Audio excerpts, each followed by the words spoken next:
I would like to say hello to all of you, and I will briefly introduce myself. I'm Magdalena Galaj. I come from Łódź, Poland, the center of the country actually, and I think I have to admit I'm actually, I think, one of the non-experts here in chemistry. I myself am an English language teacher, so not a chemistry teacher, and what I'm going to present here is maybe more theoretical as far as chemistry is concerned, which is kind of contradiction to what we are saying, putting things in practice. But just let me briefly to concentrate on motivation and how it should be improved.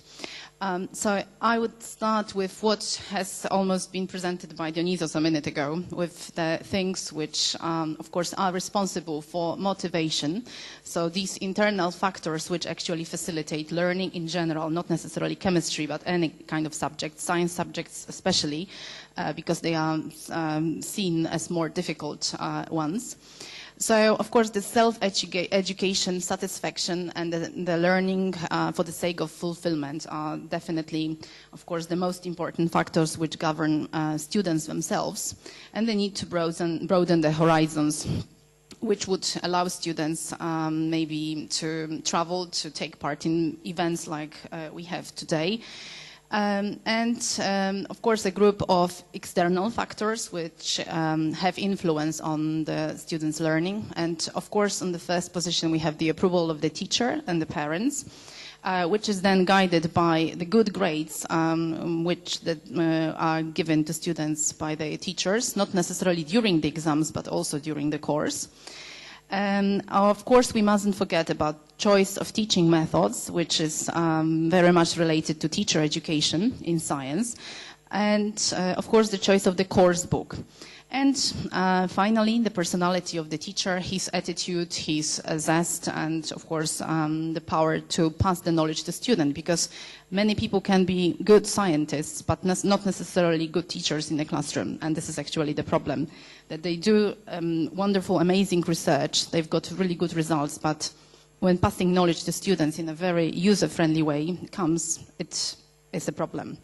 So that's it, as far as the introduction goes. Now let me briefly introduce you to the Polish educational system as far as the chemistry is concerned. So we've been undergoing educational reform, which was actually divided in few stages as far as chemistry is concerned. The first stage reformed was the primary school. And after the reform, chemistry was totally removed from that level of education. So at that moment, we don't teach chemistry at the primary level. Children at primary school, they are taught chemistry through the block of the science subjects. So it's like biology, chemistry, physics, all in one. They are not actually told that they are learning chemistry as such. So that's the situation at the moment. Then junior secondary level has been reformed, and finally the upper secondary level. After the reform, actually what happened after the reform was a huge reduction of the chemistry teaching hours. So that was the first actual visible, tangible proof of the reform, that the material itself and the curriculum itself has not been reduced much, but the amount of the teaching hours has been reduced, and the teachers now are facing a problem of how to fit, how to comply with the reform requirements, and how to realize everything with a shortened number of teaching hours. So there are some new core curriculum objectives which you can see. So to teach and learn chemistry concepts and broaden knowledge of education needed for further stages of education. So of course the reform things, according to the reform, graduates of secondary school should all go to university and study chemistry, which is of course a theory at that time at least. Of course, students are supposed to learn how to plan, how to analyze, how to involve in the tasks. Not necessarily study them in a theoretical way, but just perform experiments. And of course, it's also teaching them how to interpret the results, how to evaluate and assess what they are doing in a very critical way and objective way. And another one is, of course, the responsibility to teach students how to be responsible for what they are doing, actually, as far as chemistry is concerned, in terms of health and natural environment. So I've decided to divide my presentation in a few sections. So the first one would be the role of the school. Of course, the school has to encourage students' learning as much as possible. So how shall we do it after the reform, where the number of teaching hours has been reduced? The laboratories are really badly equipped, or they are just old, and the equipment has not been actually changed since 4 years, actually, at the moment. So students don't have many chances to experiment, actually, in a proper labs at the moment. So what is happening right now is that schools start to get into initiatives with businesses, with factories, with outside initiatives like polytechnics, universities, plus chemistry businesses and industry to make the students see what the chemistry is actually about, what it actually targets at. So, for example, when you look at the last slide, Orlen, it's a petrol company, very big petrol company in Poland. They are what they are doing is not only producing what they are producing, but they also care very much about students' interest in science and chemistry in particular. So they organize free lessons and free experiments for the students. They visit schools on a regular basis. So it's just the role of the school to apply for such a lesson, for example. Students also visit places like companies, like industry, and so on, so on. So it's just the school which should actually organize it from themselves if the school is not able to get equipped properly. Just let the students go outside. The teacher.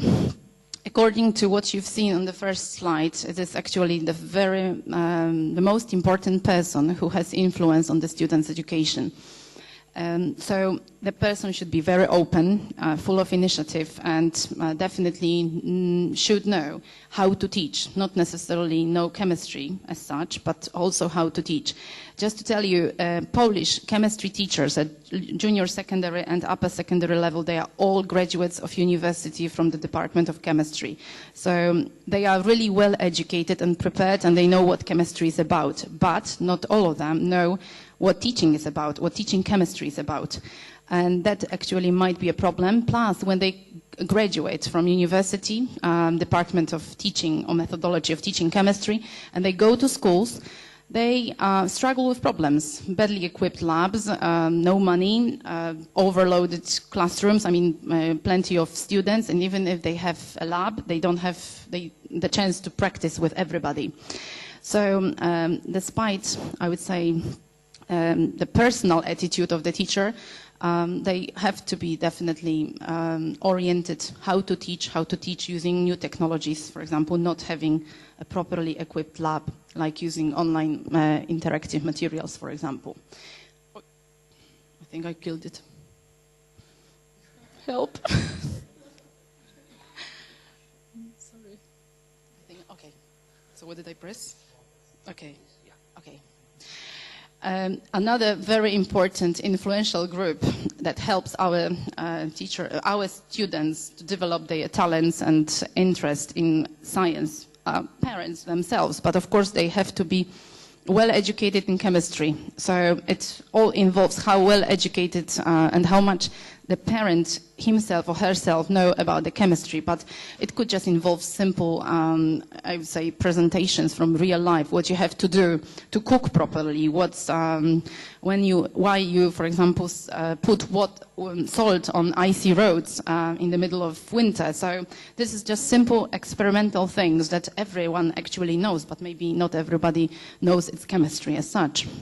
Of course, we should, as parents, should comfort in distress, support, and trying to develop the talents.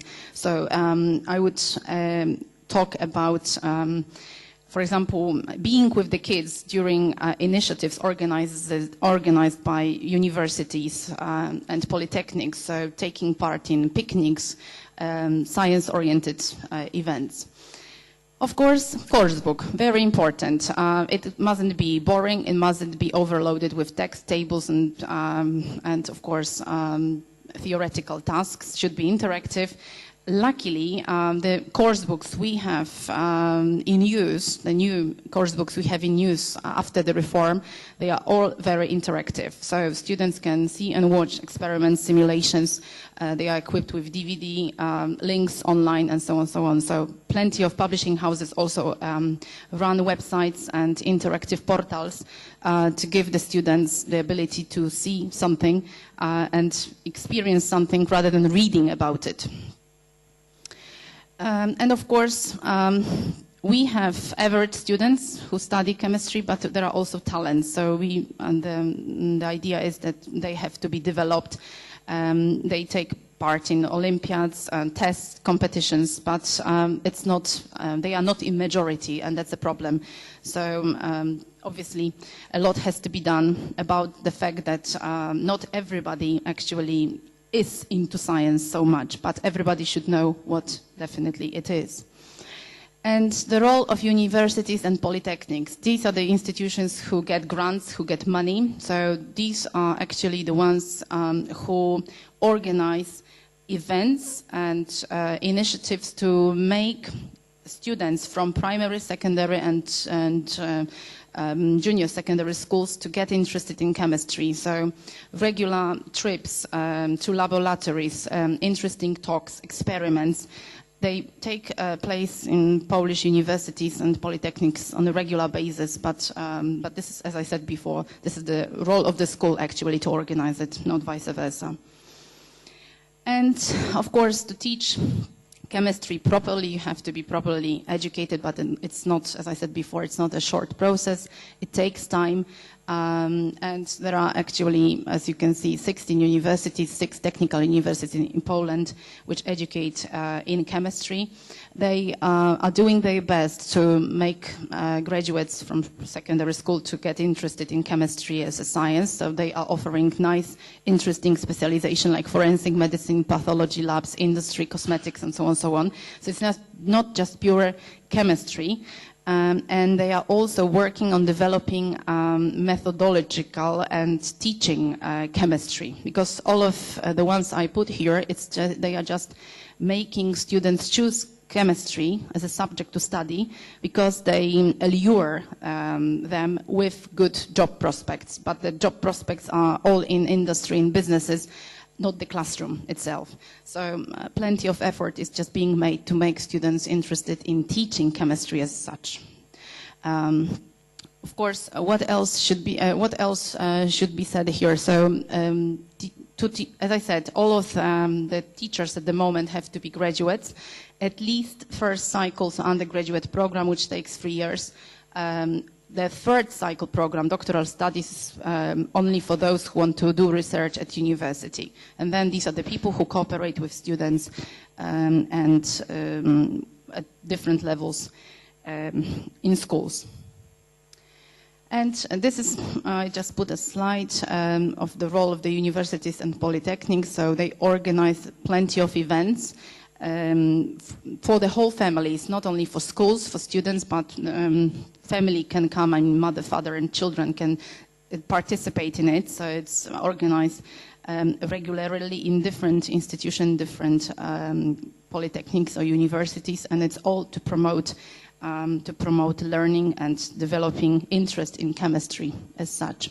So that would be it. And I would just like to finish with my favorite quote from Confucius, which is, he said, "I hear and I forget, I see and I remember, and I do and I understand." So this is what it's all about. I mean, let people experiment and involve them in hands-on activities. Thank you.